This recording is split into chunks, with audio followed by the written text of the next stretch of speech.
been getting up really late. Part of that is because my sleep cycle's all messed up. I don't know if you can relate.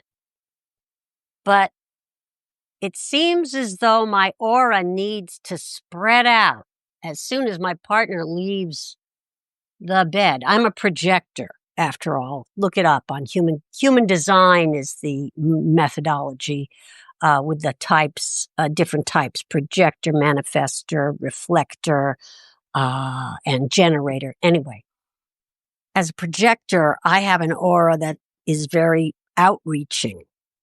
And so does my husband. He's a projector too. So we're overlapping in that bed, I think. And when he leaves the bed, I go into my deepest sleep. And I've been dreaming like a mofo. I mean, really dreaming, doing a lot of work. And the way that I'm generous with myself is that I don't judge it. I mean, if I'm going to discern what I prefer, I would rather have more of the day. I would rather get up earlier. I'd like my sleep cycle to shift back so that deep work happens sooner in the evening. Maybe just not so far after pre-dawn begins. And I think I know the solution. It has to do with having a reason to get up. Now, I am not a lady of leisure who can afford to do nothing but eat bonbons all day. However, as an entrepreneur, as someone who has evolved into, I would say, an entrepreneur, solopreneur, one of the blessings of that lifestyle is you get to make up your schedule. You get to create your rhythms and your systems. It's why so many, as they say, neurospicy people are solopreneurs, entrepreneurs. We need that flexibility, and yet we also need a structure within it. All flexibility is no good. That's like a lot of rope to hang yourself with.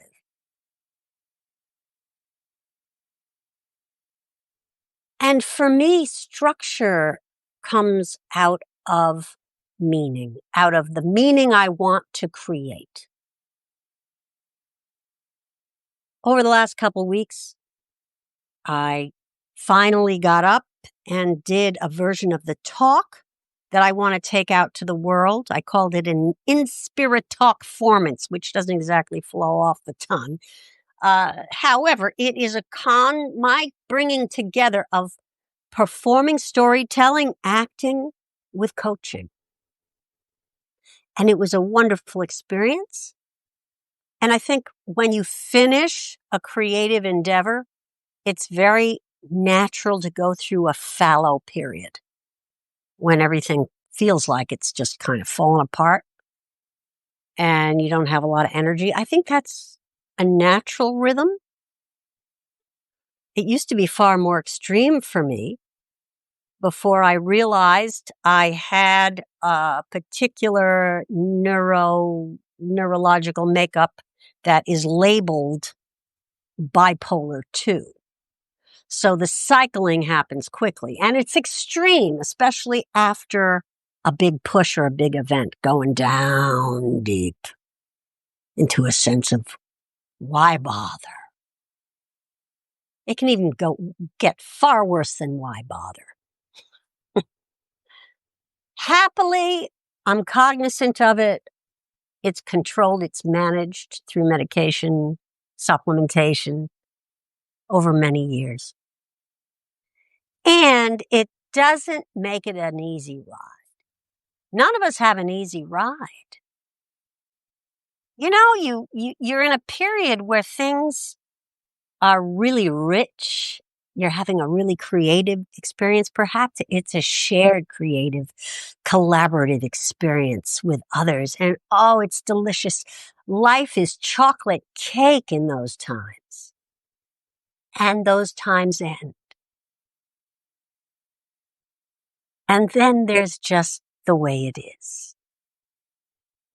And it feels as though those stretches of just the way it is go on and on. And that can make life seem unbearable.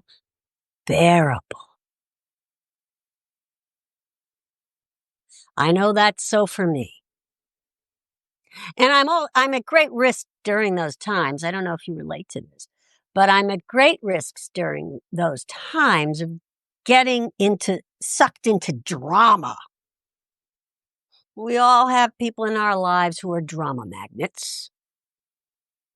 I don't know anybody who isn't living in total isolation or hermitage who doesn't have an energy vampire or two, someone inconvenient to love, floating around in their life. And boy, they're there right there as soon as that rich creative experience ends.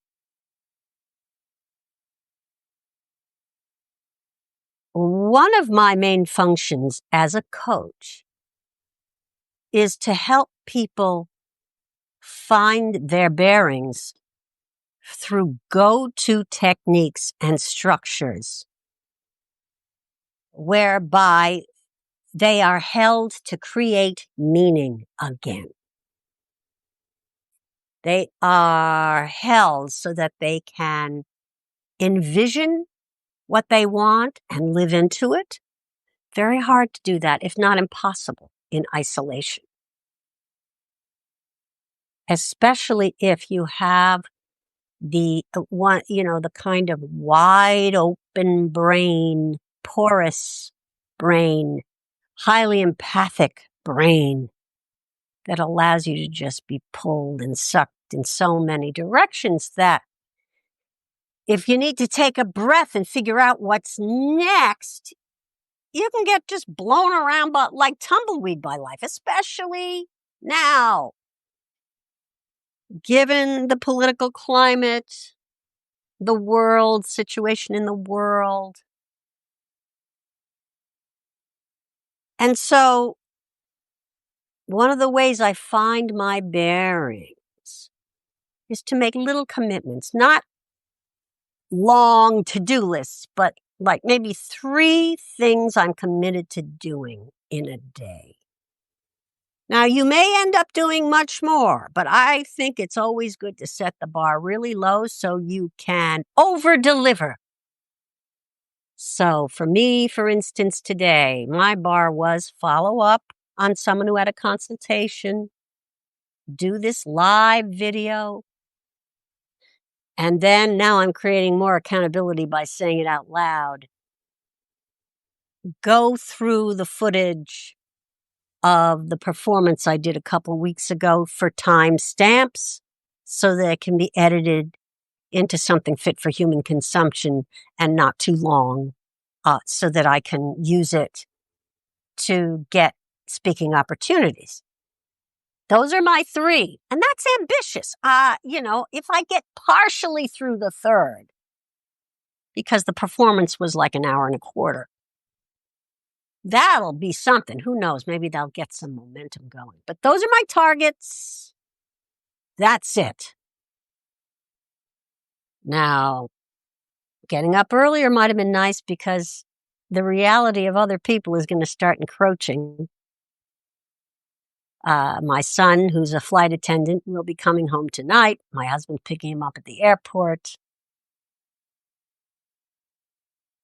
And I will say this too.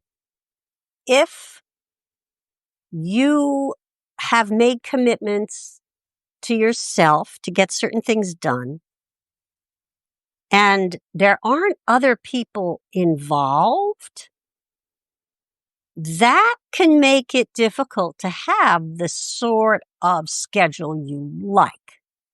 For instance, I'd like to get going earlier, I think for that to happen, I need to create a collaboration to show up for. I have a new idea for a play that I want to write.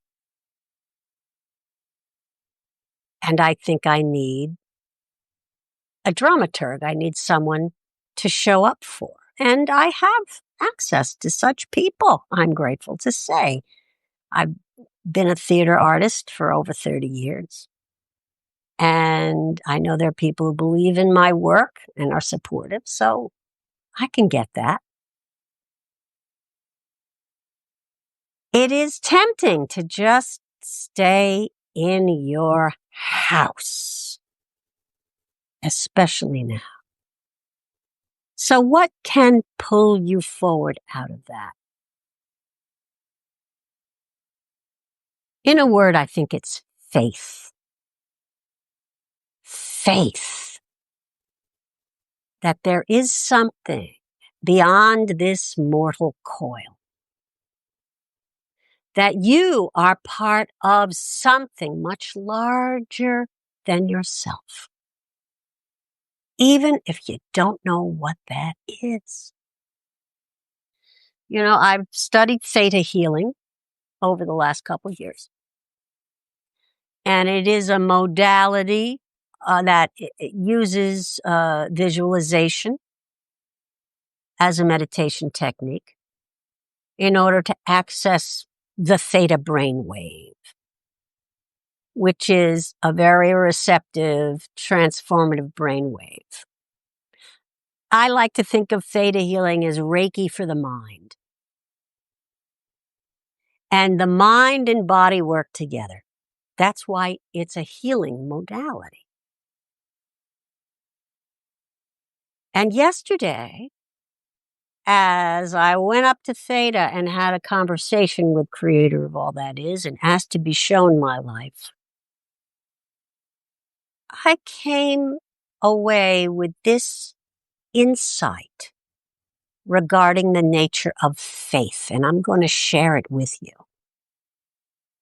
because it didn't come from me, this Rahti that's just talking to you right now. It may have come from a more unconscious part of myself. I think it came from collective unconscious, collective spirit. I think it came from a higher place.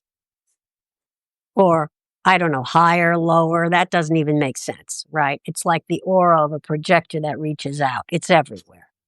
And this is the download. Faith diminishes despair and invites possibility. Faith gives you the volition to enter possibility. That possibility in becoming manifest nourishes you and then the world you are here to serve. I'm going to read that again in a less belabored manner. Faith diminishes despair and invites possibility. Faith gives you the volition to enter possibility. That possibility, in becoming manifest, nourishes you and then the world you are here to serve. Amen. And I will add that in manifesting this possibility, in manifesting, doesn't have to manifest perfectly. It doesn't have to manifest in the way you thought it would. It just has to manifest in the world as part of your life that you're living into and creating, co-creating with collaborators, both living and dead, to fill you with life and hope so that you can then be a harbinger of hope for others and an inspiration for others.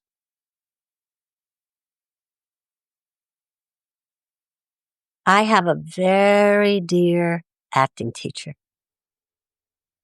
Her name is Joanna Beckson, and she trained me in the Meisner technique, which after graduating from a conservatory program, I found to be the missing link in what allowed me to show up as an actor in a consistent way.